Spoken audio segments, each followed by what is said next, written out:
right, here we are in lesson 10, first video, and lesson 10 through 14 is topic C in module 2. And in topic C, we're working on addition and subtraction using not only fractions like we did in topic B, but also whole numbers and mixed numbers. So, as you can see on our screen, a mixed number, we've been talking about this, but I just want to make sure everybody understands a mixed number is a whole number and a fraction, right? So our whole number is 2, our fraction is 4/5, our mixed number is 2 and 4/5. It just means you have a whole number and a fraction together.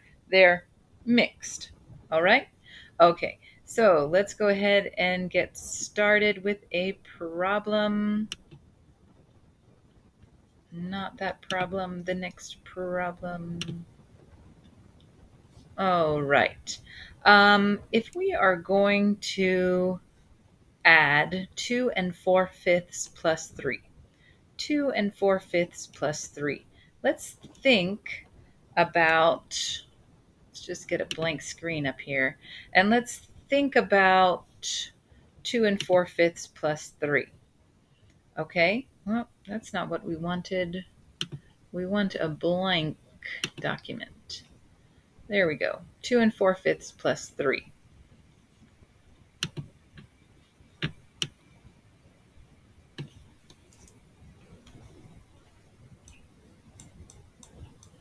Okay.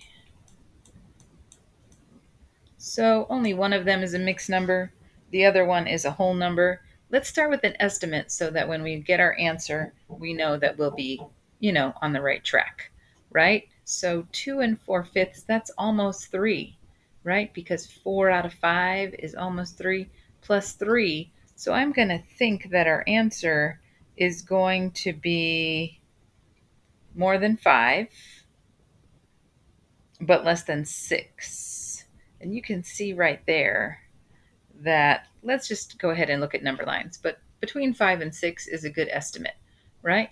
Okay, let's look at some number lines to help us solve this problem.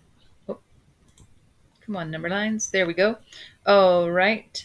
So if we start with 2 and 4/5 and we add 3 on, then we'll end up with 5 and 4/5. But if we start with 3 and we add 2 and 4/5, we'll still end up with 5 and 4/5, right? And since it's addition, we can do it in any order that we want. So that's something important to think about. Even if this problem is a little bit easy because we're just adding 3, one thing that we're starting with is thinking about how we can start with either number, right? Okay. Let's see if we also have...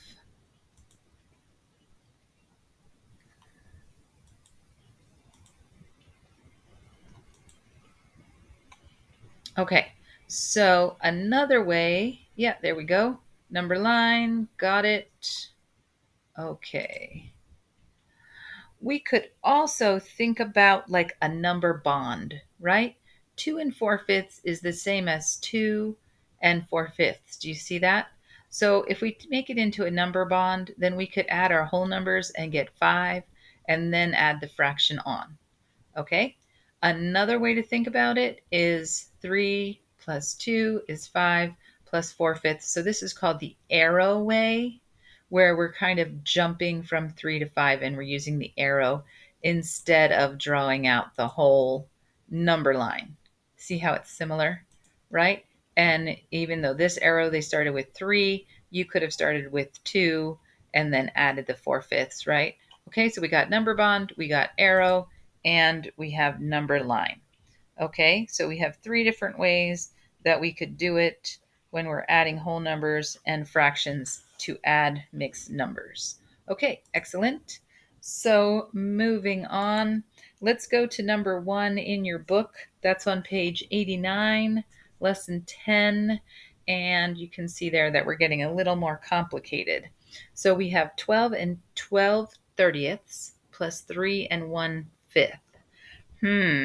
So let's start with an estimate. What numbers do we think this answer is going to be between?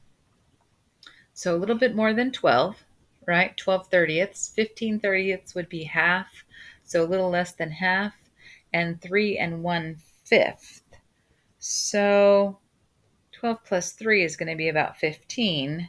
So between 15 and 16 seems like reasonable, because 15 and then a little bit more than a half and barely anything. So between 15 and 16, let's remember that estimate so that when we have our work, we can check. Let's just write it up here. That could be useful, right? 15 to 16. You could do this on your page. Definitely do it right now, but I'm saying, like, when you do the work, you could also put your estimate up there. And I put 2 squiggly lines to show that's my estimate. Okay. Are we ready to add?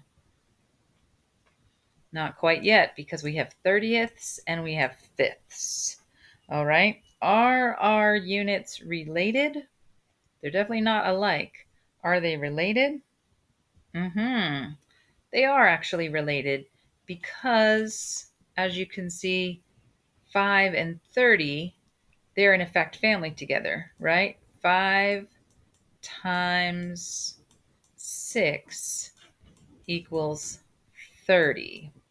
So that's something good to think about, right? All right, now think about how you want to solve it. You want to use the number line, the number bond, or the arrow, right? And go ahead and do that now. I'm going to give you a little bit of time to do the work on page 89. Okay? Get started. Think about how you want to do it.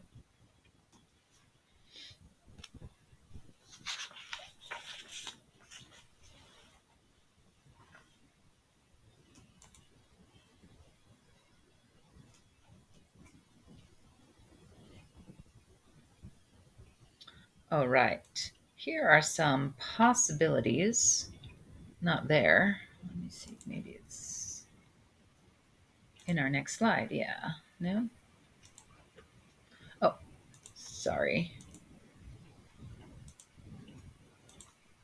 It's hidden under the slides. Here are some possibilities of what you might have done with that answer. There we go. Maybe you thought about changing them both to 30ths, because we said 5 times 6 is 30. So you could keep your 12/30ths the same, and you could change your 1/5 to 6/30ths. Okay?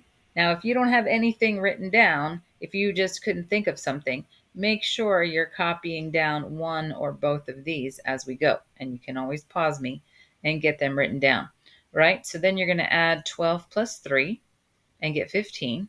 And then add your fraction. 12/30ths plus 6/30ths is 18/30ths, leaving you with 15 and 18/30ths, right? Okay.